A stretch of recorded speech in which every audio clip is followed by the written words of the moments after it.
Depending on just who you happen to be doom scrolling right now, Apple is either in the fight of their lives to preserve the company culture, the culture that created everything from the iMac to the iPod to the iPhone. You get the idea. Or they are so busy screwing up return to work so badly that there may soon be no company culture left to preserve, at least in any meaningful way. And as usual, a ton of the coverage is completely sensationalized because absolutely everyone is compelled to have an opinion on absolutely everything loudly and immediately, like me, obviously. But hit subscribe and let's see if we can just add a slice of nuance to this whole discussion. Because concerns around retention at Apple are nothing new. It's been one of the biggest challenges facing Apple for a couple of, never mind years, but decades already, especially after the iPhone and the iPad. How do you retain people who literally want to invent the future, not just iterate on the 4th or 5th iPhone or iPad version of it, or the 10th Mac? There are tons of lifers at Apple, an astounding amount of lifers who bleed 6 colors until they retire so their families can spend more time, all the time, with their money. But there's also just a ton of competition out there, and world-class talent is always limited. And when you mostly have to work in Cupertino and in a cone of virtual silence, it becomes even more limited, especially when other tech companies are willing to pay and to perk just a hell of a lot more, sometimes for even way less work and way less stress, which is the exact opposite of what usually appeals to the universe denters. But sometimes the lack of an editor can be super tempting, even if the end result is basically chat heads. And then there are the startups, which used to be all about the IPO, but are increasingly about not creating something in-house for an Apple or a Google or a Facebook or whatever, but creating it yourself and then selling it in an acqui-hire to an Apple or a Google or a Facebook, and then resting, investing, and rinsing and repeating with another startup before inevitably hard exiting that whole circle as a VC. And Apple, like any big tech company, has their share of politics and power plays and people who are incredibly adept at managing up, even while leaving their own teams and features just getting wickedly, obviously bad press for years and years, because the SVPs, as good as they are, never see everything and can't always manage 3 levels down on every one of those teams, even in the face of years and years of bad press. And then there's the whole culture shift already from the second coming of Steve to Tim, which I just made a whole entire video about, but also from Scott to Craig and Johnny to decidedly not Johnny, and also from going from Infinite Loop to Apple Park, from a place where you literally stepped off the sidewalk or out of IL-7 and you were right there in the office, likely with an office when there was space for an office, but just embedded in the community, to a place where you can barely see your office from the street if you have an office, and mostly you don't, just a far more common open concept area, which some people might like for the collaboration, but others find incredibly challenging because of all the distractions, and just utterly sealed away from the community, from the city around them. And there are a lot of people who stay because it's Apple. It's a place where, yes, sure, marketing will push down whatever features and ideas that they believe they need to keep their products competitive, but where any individual contributor can also pitch an idea, maybe something that can help revolutionize education for millions, hundreds of millions of kids, and get it greenlit, and then a year or two later, see Swift Playgrounds live on the WWDC stage. And that feeling, I've heard over and over again that there is just nothing like that feeling in tech, which is a huge part of the reason people stayed under Steve, fiery and demanding as he was.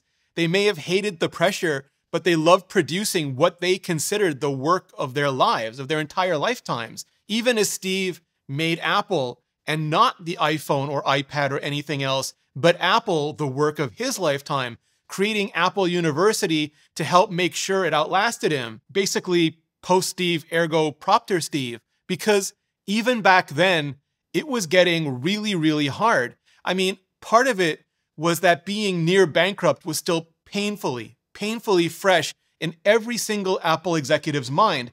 They knew what it felt like to lose almost everything, and it led to There is no better way to put it, a certain financial stinginess that literally lasted for decades. Like, they're still only now beginning to come out of it and to really hire up in some of those teams that were basically one person forever, and now finally there are a couple or a few people to help. But that scaling was and is really, really hard. In ye old days of yore, when someone new joined a team, all the veterans that are already part of that team would just immerse them in culture, in Apple's culture. But as attrition, and yes, also the lack of retention sometimes, just ate away at those vets, and the massive growth in new hires just kept increasing, that enculturation became extremely difficult. Then with 2020 and the world closing with all the lockdowns and universal work from home being imposed, it became effectively just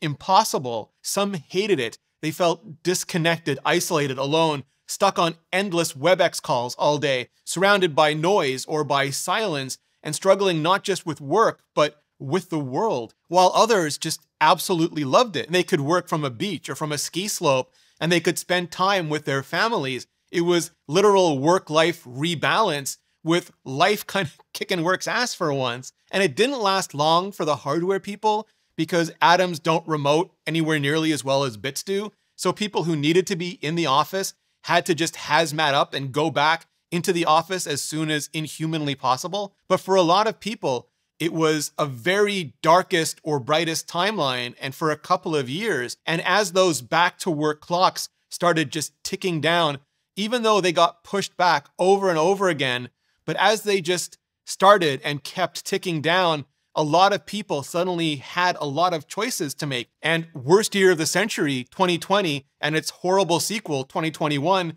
made some people really want to remain remote, which meant trying to move to orgs and teams that were already remote, or just way more flexible about staying remote, or leaving Apple, either for companies that are way more into remote work, or just to retire and spend more time with their families and everyone together with all of their RSUs. And just like previous change events, Apple is losing some literal legends, people who may seem irreplaceable in terms of talent or just institutional knowledge, and a few others who, good riddance. And all of this, as a generational cultural shift, even cultural clash, has just erupted around tech in general.